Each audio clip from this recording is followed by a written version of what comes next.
제 말이 맞죠? 아, 그래, 맞아. 공식 선거운동 진행될 때 저러한 일들이 있었지. 그래, 한동훈 비대위원장은 저렇게 얘기했었고 이재명 대표는 저렇게 이야기했었지.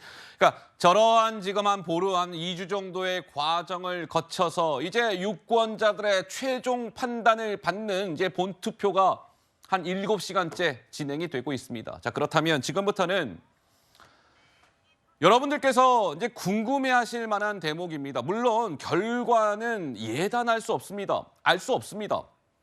그런데 254개 지역구 가운데 특히나 이번 22대 총선은 하나하나 다 관심이지만 특히나 관심을 모았던 격전지가 적었다? 아니요, 많았습니다. 그래서 그러한 부분들을 좀 하나하나 살펴드리도록 하겠습니다. 먼저 한강벨트를 한번 보시죠.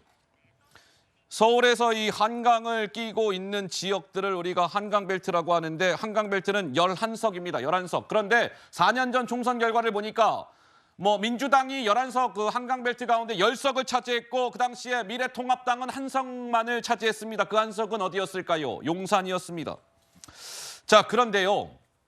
저 11곳의 한강벨트 가운데 우리 여러분들께서는 저 한강벨트 11곳을 저희가 시간 관계상 다 전해드릴 수는 없고 저 한강벨트 11곳 가운데 여기가 궁금해. 그런 지역이 있으실 겁니다. 맞습니다. 바로 그 지역입니다. 그 지역의 후보자들의 목소리가 준비가 되어 있습니다. 들어보시죠. 정권 심판의 의미가 있는 선거고 가장 상징성이 있는 곳이 동작을이다. 동작을의 민심이 전국의 민심을 이제 표시하는 그런 상황이기 때문에 동작을은 이번 정권 심판의 바로미터다. 동작을 위한 선거냐 또 동작을 이용하는 선거냐 다를 것이라고 생각을 합니다. 동작 주민들께서 동작과 대한민국을 정말 살리는 선거를 해주실 거라고 믿고 있습니다. 거대 야당이 돼서는 어떻게 되겠습니까? 네, 동작을 지역입니다. 서울 동작을.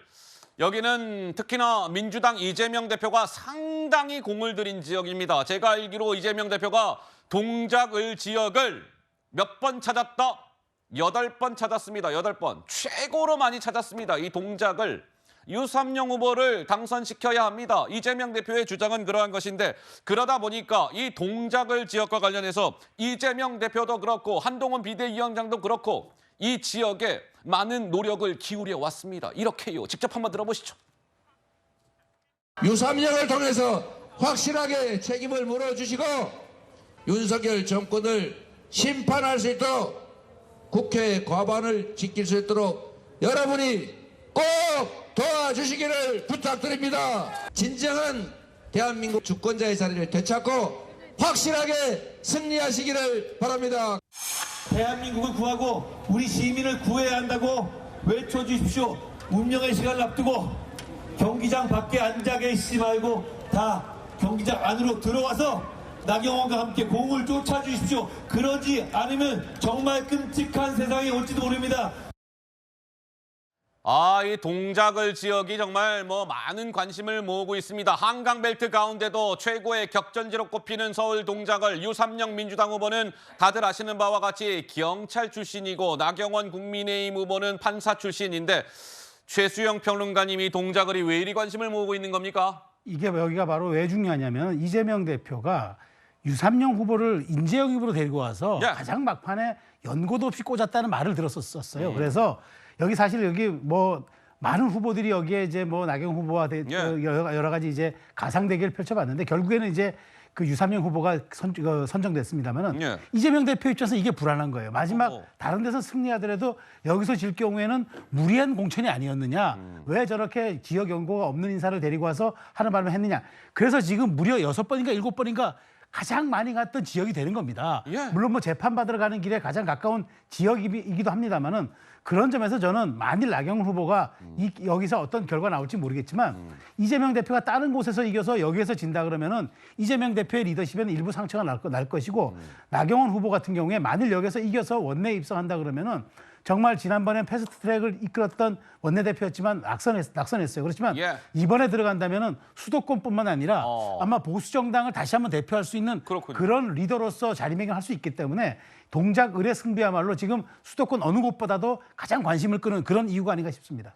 네, 어쨌든 지금 민주당 입장에서는 거의 사활을 걸고 있다시피 한 지역이 서울 동작을입니다. 뭐 이재명 대표도 늘상 동작을의 유삼용 후보만큼은 우리가 반드시 꼭 당선시켜야 합니다. 이런 것이고 국민의힘에서도 만만치 않습니다. 동작을은 우리 거야. 이렇게 팽팽하게 지금 진행이 되고 있으니까 여기 동작을 지역이 이제 관심을 모으게 됐고요. 이번에는 한강벨트 가운데 또 하나 용산 지역이 또 관심입니다. 용산은 지난 4년 전에 한강벨트 11곳 가운데 유일하게 그 당시에 미래통합당이 당선이 됐던 곳 아니겠습니까? 용산. 그 당시에 당선이 된 인물은 권영세 후보, 지금 현역이고 이번에도 마찬가지로 용산에서 국민의힘 후보가 됐습니다.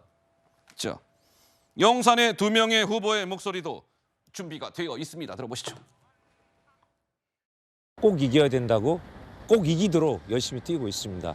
대통령실이 있다는 얘기는 윤석열 정권에 대한 심판이 어느 곳보다도 용산에서는 민심이 강하다 이렇게 말할 수 있습니다. 승리할 때 윤석열 정권의 심판이 제대로 이루어졌다고 볼 수 있습니다. 용산에서 그 발전이 필요한데 그걸 누가 더 시킬 수 있느냐. 다른 누구보다도 제가 제일 잘 될 수가 있고요. 아무래도 야당 후보가 하는 데는 좀 한계가 있겠지요. 실천하는 거는 중앙정부의 뒷받침이 필요할 거 아니겠습니까?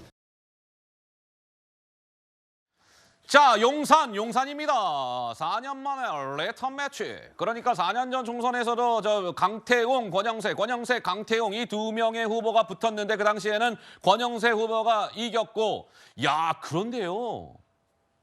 4년 전 총선에서요. 야, 표 차이 보세요. 890표 차이. 890표 차이로 권영세 후보가 이겼던 지역인데 이번에도 강태웅, 권영세, 강태웅이 지금 붙었다.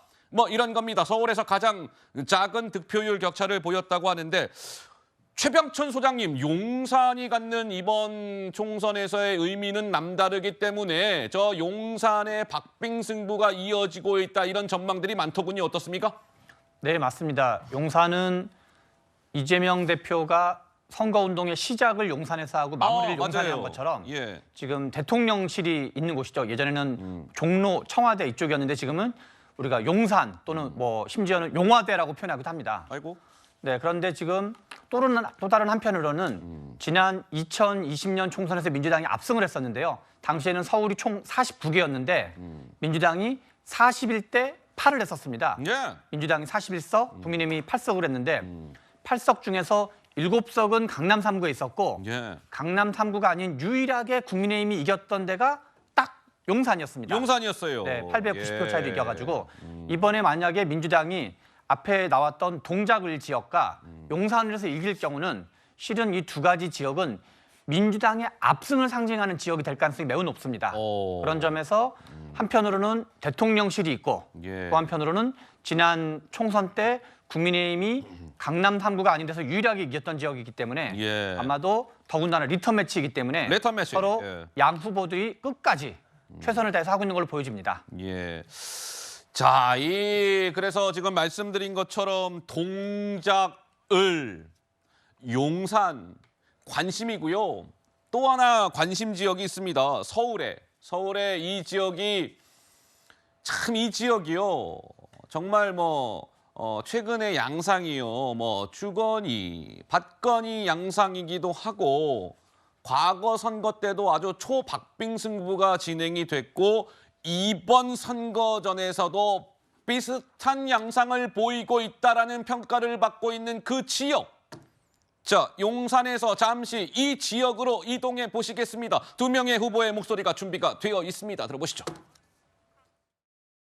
압도적인 승리를 보여줘서 윤석열 정권에 대한 심판을 보여주셔야 많은 야권 당들이 있기 때문에 윤석열 정권의 지금의 폭주를 좀 막아 나서는 힘이 훨씬 이제 배가가 될 거고 경제 위기도 타개하고 외교안보 상황들도 다시금 정상으로 끌어올려야 되기 때문에 앞으로 해야 될 일들을 생각하면 마음이 되게 무겁고 그렇습니다. 광진은 36년간 민주당이 독식한 지역인데요. 이번만큼은 꼭 사람을 바꿔서 광진의 변화를 이뤄내야 된다는 이런 말씀들을 참 많이 주십니다. 민주당이 얘기하는 정권 심판론의 문제도 일부 있겠지만 지역을 변화시키고자 하는 지역의 일꾼론에 대한 부분들, 욕구들도 있습니다.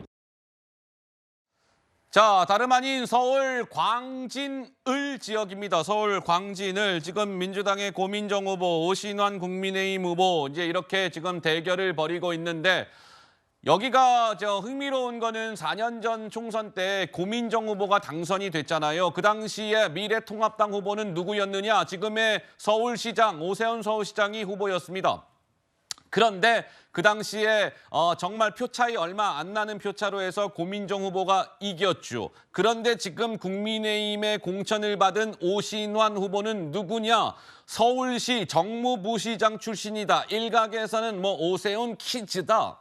이런 평가를 받는 사람이 지금 오신환 후보이기 때문에 이제 고민정 후보와 오신환 후보 간의 이번 대결이 이렇게 저렇게 관심을 모을 수밖에 없는데 광진을 지역이 제가 말씀드린 것처럼 주거니 박거니 이렇습니다.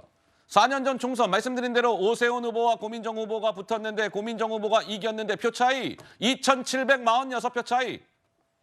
많지 않아요, 표 차이가.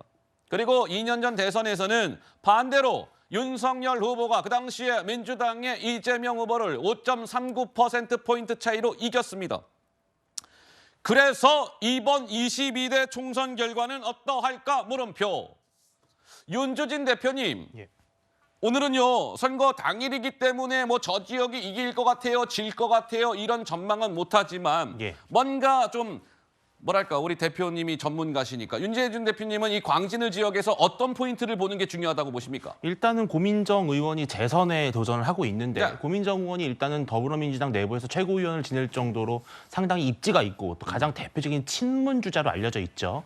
그러한 고민정 의원의 수성이 가능할 것이냐도 중요한 부분이고 사실은 그런데 이 지역은 그동안 오랫동안 추미애 전 장관의 지역구이기도 했고요.